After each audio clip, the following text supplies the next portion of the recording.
Nossas almas são borboletas.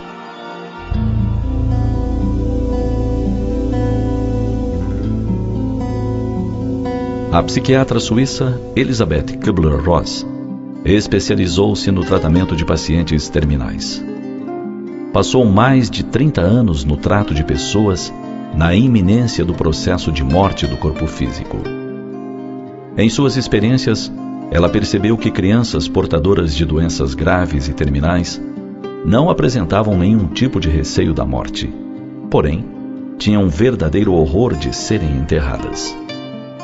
Tinham em suas mentes as lembranças dos enterros de que já haviam participado, de algum avô ou outro parente próximo, e sentiam medo de ter seus corpos fechados em uma caixa e enterrados, sem a possibilidade de respirar e se movimentar.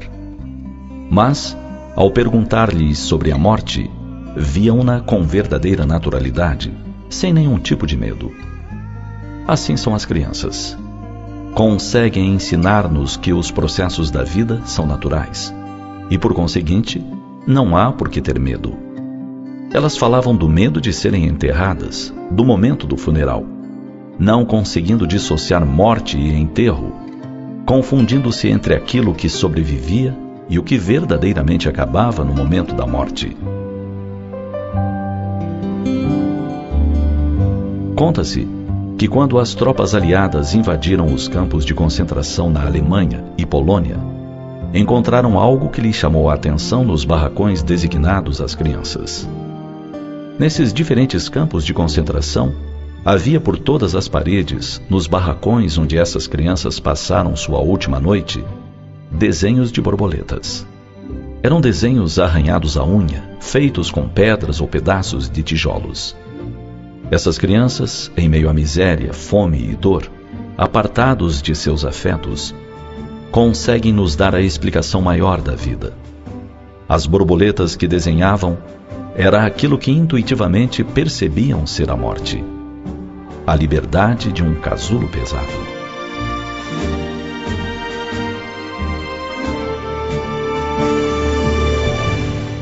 Ao morrer, somos todos borboletas a sair de seu próprio casulo para conseguir alçar voos maiores. No enterro, apenas o casulo permanece encerrado no cofre fúnebre, enquanto a alma, a borboleta, tem a possibilidade de, liberada, alçar voos em céus de liberdade e de felicidade. Quando entendermos a morte como processo de libertação do casulo e que a vida continua pujante e real, ela deixará de ser momento de conclusão da vida, como muitos pensamos, para ser momento de transformação, de continuidade em diferente etapa. Ao deparar-nos com a morte de alguém que amamos, lembremos que o corpo que vemos é apenas o casulo que lhe foi emprestado para as experiências necessárias. E pensemos na borboleta que se liberta para poder alçar voos sob os desígnios amorosos de Deus.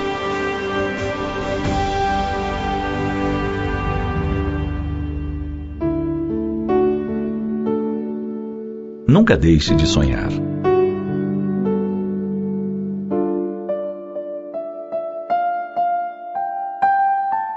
Ao chegar a esse mundo, trazemos os olhos cheios de simplicidade e de uma alegria ingênua, contagiante.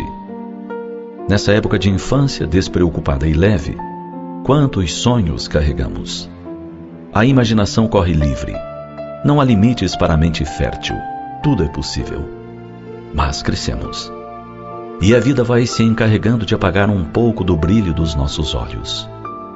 Ouvimos tantas vezes a palavra não, que aos poucos nos revestimos de uma cautela exagerada.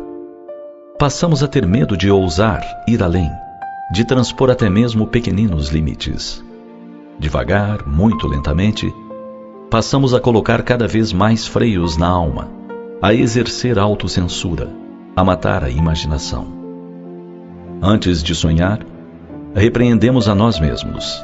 Ah, isso não é possível. Ou, isso não vai dar certo. E nem nos permitimos imaginar algo novo e ousado. Mas pensemos, vale a pena viver de forma tão metódica? Com cada passo contado? Com os sonhos reprimidos? A resposta é não. Não vale a pena sufocar os sonhos que podem ser a ponte para uma vida mais feliz e plena. Um sonhador é alguém que não se acomoda. Está sempre buscando algo de bom, de novo, de diferente. É um idealista, um lutador. Observe que não estamos falando de pessoas rebeldes, daquelas que desejam apenas quebrar regras como forma de provocação. Falamos de pessoas que aspiram viver em um mundo mais justo, abençoado por gestos de fraternidade e cheio de ética, alegria e paz. Você lembra quando John Lennon cantou que era um sonhador, mas que não era o único? Na música Imagine, ele imaginava um planeta livre de preconceitos religiosos, sem que as fronteiras dos países impedissem os homens de ser irmãos. Pois é, o que Lennon queria mesmo era que mais sonhadores se juntassem a ele, para que o mundo fosse um só, muito mais unido, mais solidário e amoroso. Vamos atender a esse convite? Sim, porque atender a esse chamado de irmandade é também aderir à mensagem de grandes líderes religiosos, de filósofos, de homens de bem. Lembremos que a humanidade caminha porque há quem sonhe. Inventores, cientistas, sacerdotes, pensadores em geral, são grandes sonhadores. Gandhi sonhou que a independência da Índia seria conquistada sem violência. E conseguiu dobrar o poderoso Império Britânico sem pegar em armas. Apenas com gestos de amor, com seriedade e com uma vontade férrea. São homens como esse os verdadeiros sonhadores. Não aguardam sentados, não se deixam abater, não permitem que o pessimismo alheio os contamine.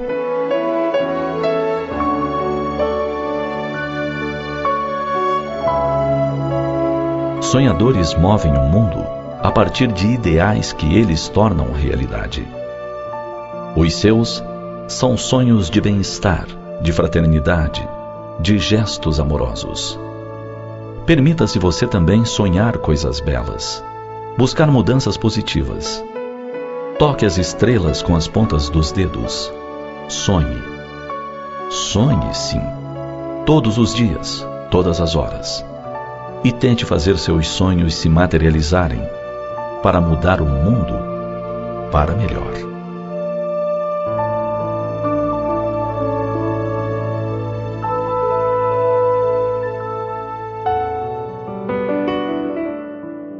Nuvens que passam.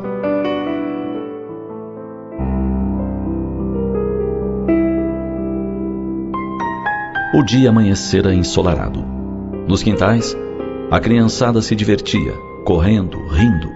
Esse riso solto de quem sonha aventuras. De repente, o vento se fez forte, açoitando a copa das árvores, arrancando-lhes folhas da cabeleira verde e espessa, jogando-as à distância. Parecia que, de repente, a natureza houvesse enlouquecido e, desgrenhada, uivasse pelas ruas e praças, obrigando os transeuntes a procurarem abrigo. O céu se cobriu de nuvens escuras, prenunciadoras de chuvas, e o dia se fez noite em plena manhã. Depressa se fecharam janelas, se recolheram pertences. Dos céus jorraram águas abundantes, fustigadas pela ventania que as arremessava com força inclemente contra as casas, os muros, as grandes árvores.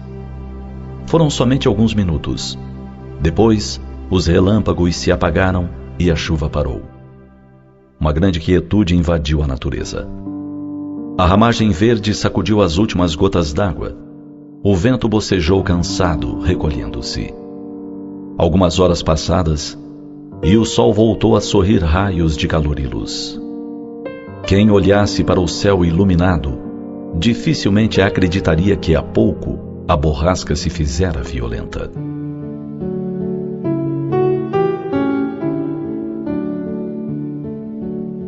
Assim também é na vida. Os momentos de lutas e de bonança se alternam. Quando o sofrimento chega em forma de enfermidade, solidão, desemprego, morte dos afetos mais chegados, tamanha é a dor que deixa em frangalhos o coração.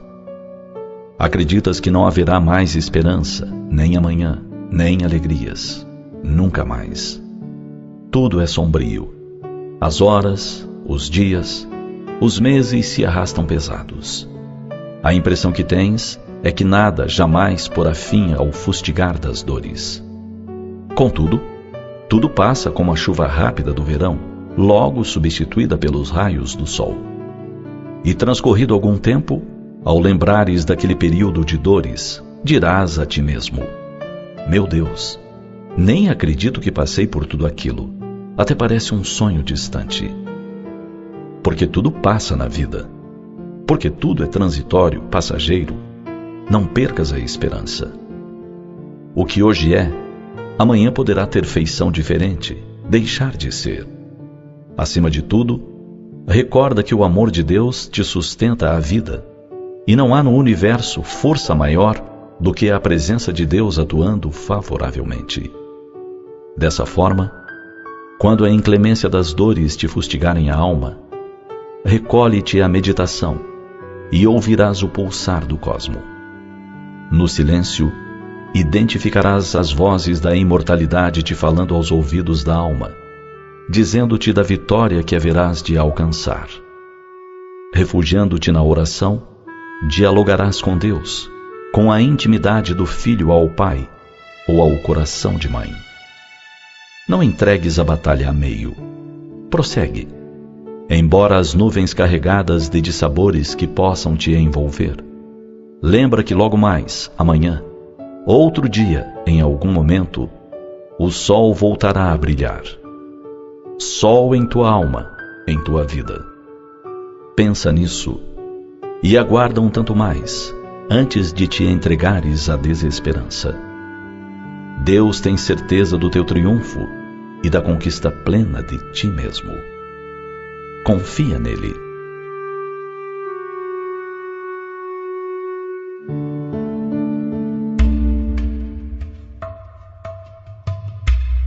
O mundo do terceiro milênio.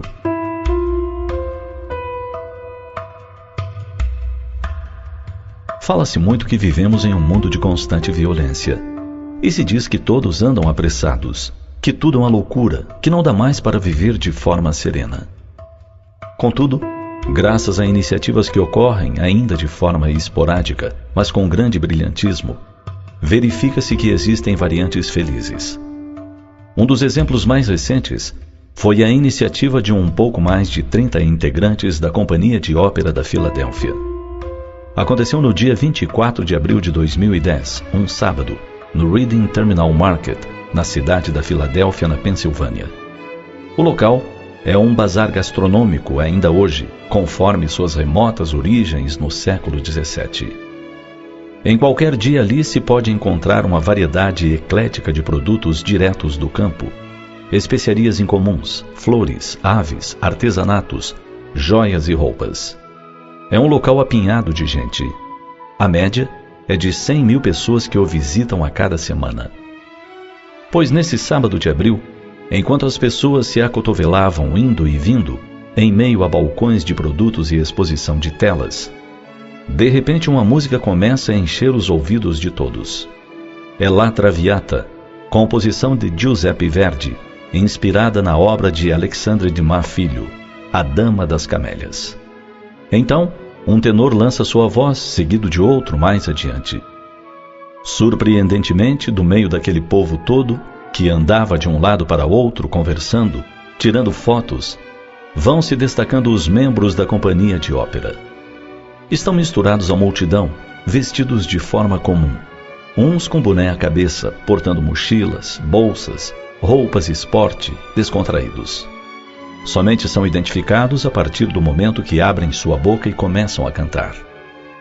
Surpresas, as pessoas vão se dando conta de que cada um deles, que sorri e canta, que brinda com o copo de papel com café, ou que os convida a alguns passos de dança, está com um bottom com a identificação da Companhia de Ópera da Filadélfia e os dizeres La Traviata.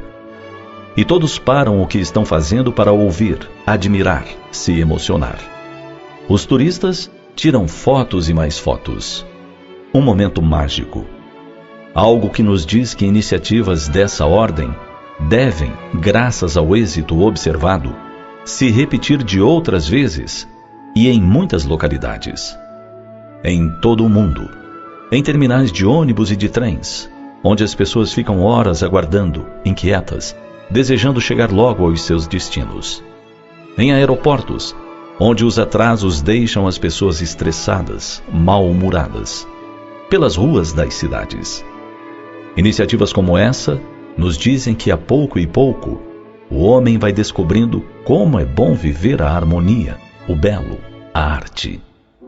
Como é bom ter um dom e dividi-lo com todos, alegrar corações, fazer as pessoas sorrirem e sonharem.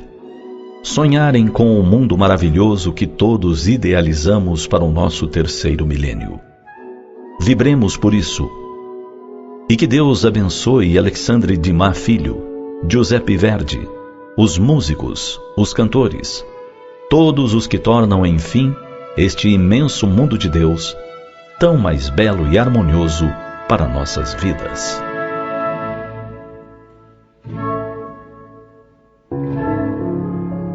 O pequeno e o grande. Não é raro que as pessoas comuns manifestem sua inveja quando a imprensa escrita apresenta fatos da vida de artistas, reis, esportistas famosos. Invejam a sua riqueza, sobretudo a sua fama. As pessoas comuns andam todos os dias pelas ruas e não se tornam notícia por terem ido a uma exposição, ao supermercado, à praia. Não são vistas. Afinal, são tantas as pessoas comuns e, normalmente, umas não olham para as outras. E isso nos recorda de uma comparação entre o mar imenso, que joga suas ondas com barulho estrondoso nas pedras e recifes, e os rios tranquilos.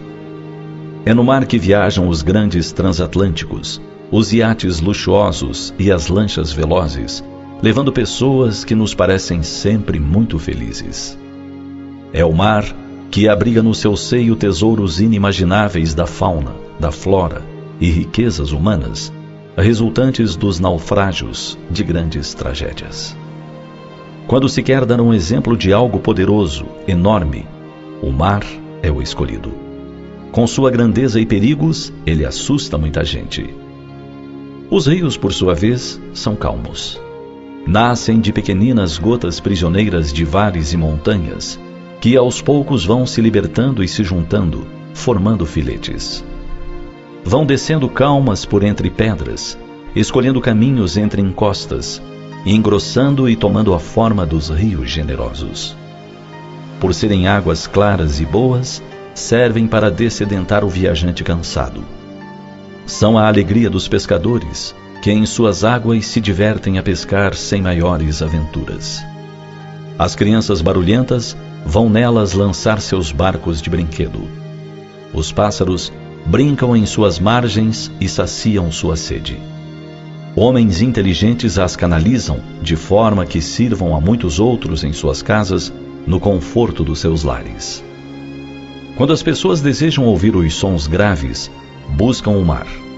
Quando desejam paz, buscam os rios, porque sua música é mais suave, delicada. Os mares e os rios nos dizem que cada um tem seu valor e sua importância. Se todas as águas fossem salgadas como a dos oceanos e mares, o homem padeceria a sede. Se não houvesse a tepidez das águas salgadas, talvez não existisse a vida na terra, pois que tudo ali se iniciou. Mar e rio, oceano e águas tranquilas. Ricos, famosos e pessoas comuns.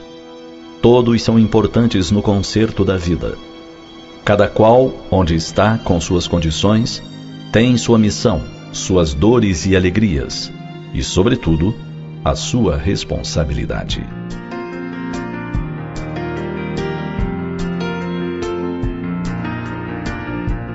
Você já pensou que a maravilha na Terra está justamente na diversidade das oportunidades que ela apresenta? Cada qual, onde se encontre, com o que tenha, pode cooperar para a harmonia da vida. Quando você passeia pelas ruas bem cuidadas da cidade, deve isso a homens e mulheres comuns que realizam a sua limpeza, podam as árvores e plantam flores nos canteiros. Quando você admira leis sábias e justas, reverencia os legisladores. Quando se delicia com a música, agradece aos compositores. Todos somos importantes, e a terra se tornaria um caos se todos desejassem ser iguais e fazer as mesmas coisas. Pensemos nisso e valorizemos o que somos e o que fazemos.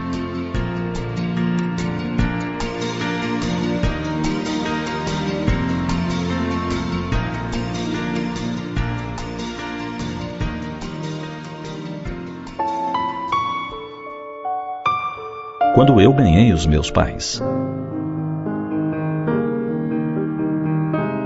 Aquela parecia ser mais uma simples tarefa de escola de uma menina de 8 anos. A apostila mostrava contas a serem feitas, probleminhas a serem resolvidos e diversas perguntas sobre assuntos distintos. Porém, na última folha havia um verdadeiro tesouro que emocionou professores, psicopedagogos e pais. Eis o enunciado: faça um desenho que represente um fato marcante de sua vida. E lá estava o desenho colorido de uma mulher com um bebê nos braços, e ao seu lado, a figura de um homem, ambos sorrindo. Acima da cena, escrito com uma letra caprichada, dessas que se demora muito para terminar de escrever, estava: quando eu ganhei os meus pais. Como conter as lágrimas perante tão singela declaração de amor? Quando eu ganhei os meus pais. Ela se lembrava com carinho que havia chegado àquele lar de amor há pouco mais de 8 anos, através da via bendita da adoção. Era um dos primeiros momentos em que o coraçãozinho aprendiz agradecia a Deus pela oportunidade de ter uma família amorosa na terra. Outras crianças lembraram de viagens, de presentes de Natal, de passeios inesquecíveis. Mas ela lembrou de agradecer pelos pais.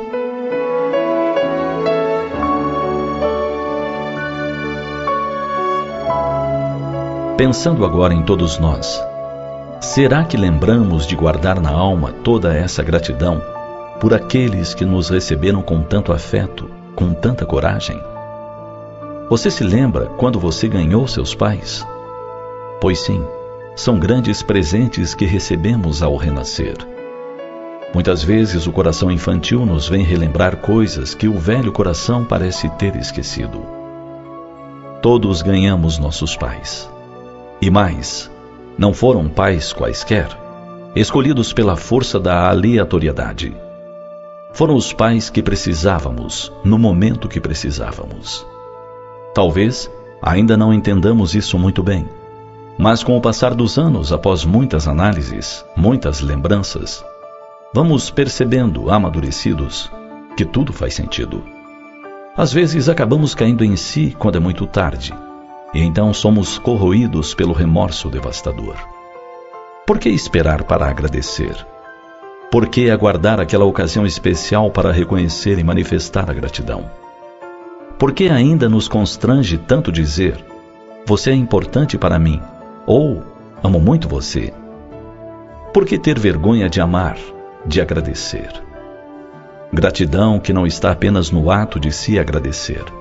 O famoso muito obrigado é apenas a ponta do iceberg da gratidão. Gratidão se manifesta todos os dias, desde que se desperta e se agradece a Deus por esses amores, passando pela convivência respeitosa, amiga, compreensiva, chegando até os gestos maiores de desprendimento em prol desses a quem devemos a vida. Agradeçamos enquanto há tempo. Agradeçamos enquanto é hoje. Gratidão faz bem a todos. Faz bem a quem a carrega no coração. Faz bem a quem a recebe, como inesperadas flores perfumadas que caem sobre as mãos e tornam a vida mais feliz. Quando eu ganhei os meus pais, ganhei também a certeza de ser amado. Quando eu ganhei os meus pais, fui inundado de força de vontade, de desejo de acertar e de amar também. Quando eu ganhei os meus pais, resolvi dar mais uma chance ao amor, e depois mais uma, e depois mais outra. Quando eu ganhei os meus pais, foi quando me senti realmente protegido.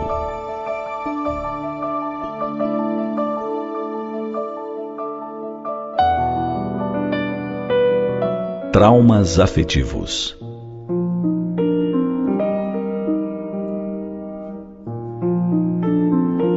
A mídia costuma divulgar as grandes tragédias coletivas, como enchentes e guerras.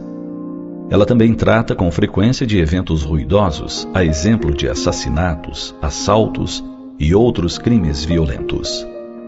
Entretanto, há um gênero de conduta discreta e bastante comum que causa enorme número de vítimas. Trata-se das lesões afetivas.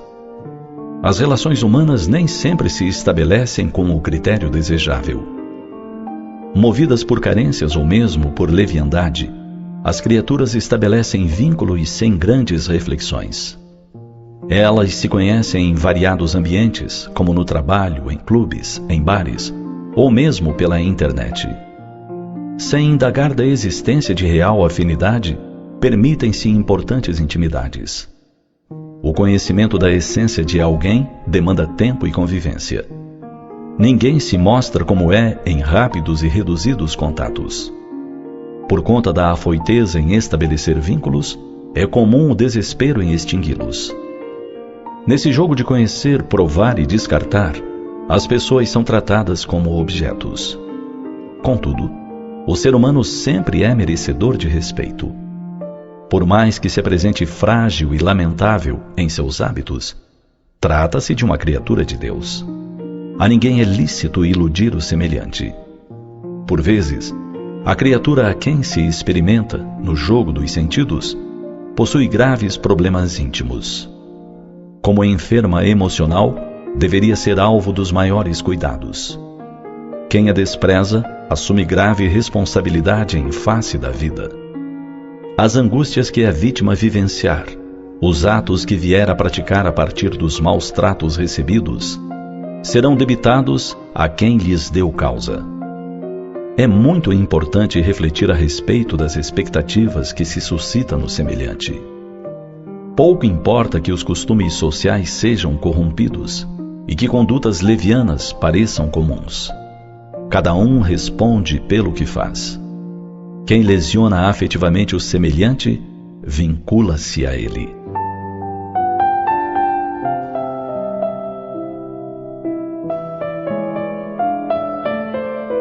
Na conformidade da ordem cósmica, a consideração e a fraternidade devem reger o relacionamento humano. Aquele que se afasta desses critérios, candidata-se a importantes padecimentos. Trata-se da vida a ministrar os ensinamentos necessários para a educação de cada espírito. Assim, ninguém lesa o semelhante sem se lesar também. Quem provoca sentimentos de inferioridade e rejeição, desenvolve complexos semelhantes. Até que repare o mal que causou, não terá paz e nem plenitude. Se forem muitas as lesões afetivas perpetradas, imenso será o esforço necessário para cicatrizá-las. Convém refletir sobre isso antes de iniciar e terminar relações sem maiores critérios. Afinal, será preciso reparar com esforço todo o prejuízo causado com leviandade.